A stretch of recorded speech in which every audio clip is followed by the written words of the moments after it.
About 1977, I decided to have a look at the Quran. I never met a Muslim. I lived 100 kilometers from the nearest Muslim. See, what interested me was what non-Muslims said about Muhammad. There are books and books written about Muhammad that tell you, one thing we know for sure about this man, he had an outside source of information. One book I've got says the Quran was written by a committee,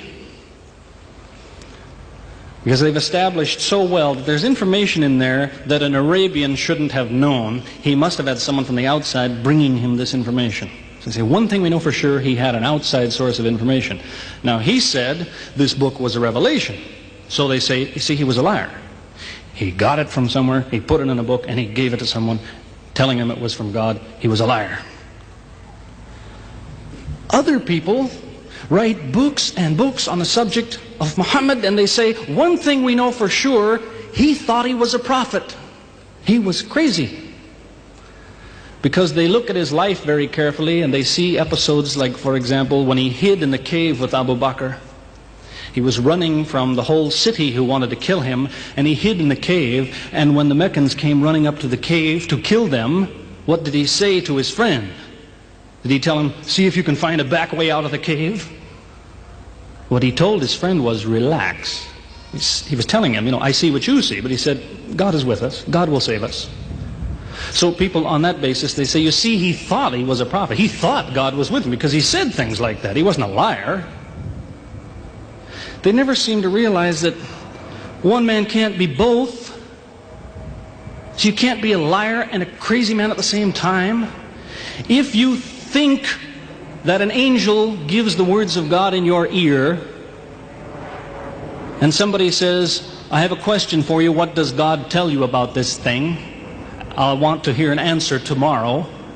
If you're a crazy man, if you think an angel whispers in your ear, then you don't sit up that night thinking, what will I tell him tomorrow? What can I find? Who knows the answer? You're crazy. You think the angel will tell you the answer. You don't go and look it up somewhere. You see, you can't be a liar and a crazy man at the same time. You can be one or the other, or neither, but you can't be both. You see, I read two non-Muslim biographies of Muhammad. One was by Rodenson, who was an atheist, who hated the man. But many interesting things come up about his life that I had to wonder about. One story that's told is that when he was an older man, he had a son named Abraham. The son died when the child was 2 years old. The same day the boy died, there was an eclipse of the sun. The sky went dark. And the Muslims came running to their prophet and said, look, it's a miracle. Your child died and the sky went dark in sadness. It occurred to me, see, if he was a crazy man, he'd probably believe what they said. He'd probably think, yes, it's a miracle. My child died, the sky is dark. Yes, it's a miracle. If he was a crazy man. If he was a liar, he would have taken advantage of it. He would have said, yes, right, my child died, the sky is dark, you tell everyone, it proves I'm a prophet. It's a miracle. But what did he do? He became angry with the Muslims. He told them that was nonsense. He was angry with them. How dare you say that? He said the sun and the moon are signs of God, and they don't worry themselves about the birth of a man or the death of a son of Muhammad. Doesn't look very crazy. Doesn't look much like a liar. Now you have a third alternative, of course, which people tell you all the time. They say, no, he was not a liar. He was not a crazy man. He was deceived by the devil. Deceived by the devil. It's an interesting idea. But whatever you say, you better be ready to back it up. There's a lot of difficulties with that idea. For example, there is a verse in the Quran which tells the reader about a good habit to develop.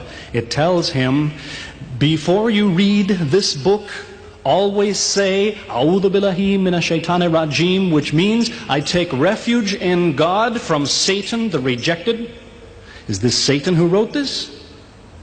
Who said, before you read my book, ask God to save you from me? Is that Satan who wrote that? As Jesus said, if Satan is divided against himself, then his kingdom will fall. He's fighting against his own interests. So let me finish with a story that illustrates a point. As I said, there's many theories and many explanations around. Many explanations. But an explanation, something somebody tells you, is just so much air coming out of his mouth unless he has proof and unless he offers you something that you can use to falsify it. You see, there's many theories of how do the planets go around the sun and how do the stars burn and all the rest of it. Many theories. Most of them are just so much wind. Scientists pay no attention to them because they don't contain something that could be checked to prove it false. You see, Einstein was considered an intelligent man because when he offered his theory in 1905 and again in 1915, he didn't just offer a theory, he said, here's 3 ways to prove I'm wrong. Now it's worth listening to. He's told me, here's 3 different things you can do. If you can do this, I'm wrong. Here you are. Is there anything like that in Christianity? Has the Christian ever said, you want to prove I'm wrong? All you have to do is this. Has he ever done that? The Quran is filled with that kind of thing. Filled with it. Saying, you want to prove this book is wrong? Do this. Prove it. Go ahead. Do it. Filled with that kind of thing. There's an example of it that made a big impression in its day, during the lifetime, 14 centuries ago, of the Prophet of Islam. You see, he had an uncle named Abu Lahab. That was his nickname, Abu Lahab. This man hated Muhammad. He hated anything the man said. He used to watch him going through the city, and if he saw him talking to someone, he waited till they split up. He'd go after the man he spoke to and take him and say, what did Muhammad tell you? Whatever it is, it's a lie. Did he tell you day? It's night. Did he say black? It's white. Exact opposite. Whatever he heard the Muslims say, he said the opposite. That was the way his mind worked. There's a little chapter of the Quran called Lahab, and it says about this man that he'll never change. It condemns him to hell, Jahannam. You see, if the man had ever become a Muslim, the Muslims would believe, well, now he's not condemned anymore.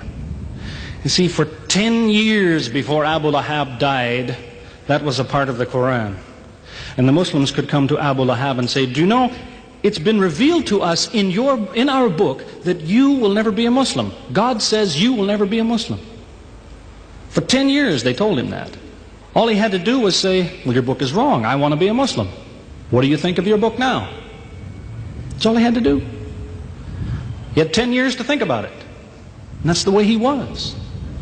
See, if somebody is your enemy, you don't come to him and say, you want to prove I'm wrong? Here, say this. Come on, say it. If all you have to do is say the words and I'm wrong, you finish me. He never did it. See, this is one of many cases of something that was offered that could have been falsifiable. So it was. As I say, in 1978, after, how long would that be? 15 years of arguing with church authorities, one place or another, I got the idea. I'm going to argue with some other people. I'm going to read the Quran, see how much of it is any good, pick out the true, pick out the false. Thought it'll take a few years, it'll take some serious study and so on. I read through it. About 3 days later, I finished it. I said, this is what I've been saying for 15 years. So I went to find some Muslims. I don't want somebody to feel you've been tricked into something. I haven't said anything about Christianity that isn't true. I haven't said anything about Islam that isn't true unless it was a slip of the tongue or something. I'm simply trying to remind an individual, don't close your mind before it's too late. Don't make up your mind before you have all the facts. Most people who used to be Christians and become Muslims will tell you, I am a better Christian than I used to be. Now I follow Christ. I didn't before. That's what I would tell you. The Bible says Jesus told his disciples, when you greet one another, let your greeting be, peace be with you. He set the example. Peace be with you. Who says that today? Christians? Once in a great while, maybe. Muslims, whether they speak Arabic or not, they say, Salaam alaikum. Peace be with you. Jesus, when he prayed in the Garden of Gethsemane, put his forehead on the ground. Who prays like that? Christians or Muslims? Jesus used to fast for more than a month at a time. Who fasts today? Christians or Muslims? who really is trying to imitate Jesus. Somebody said to me before coming in here, they said, the Muslims make Jesus out, they insult him and so on and so on. How, possibly, do they insult him? They lift him up. Up. They can't tolerate anything bad said about him. They would just as quickly tell you that, they say Muhammad Rasulullah means Muhammad is the messenger of God. They will just as quickly say Isa, Jesus, Isa, Rasulullah, no problem. Just as quickly tell you that, because it's true. They occupy the same place. If God himself wants to make distinctions among his prophets, that's his business, not ours. Treat them all with the same amount of respect. May God guide us always closer to the truth.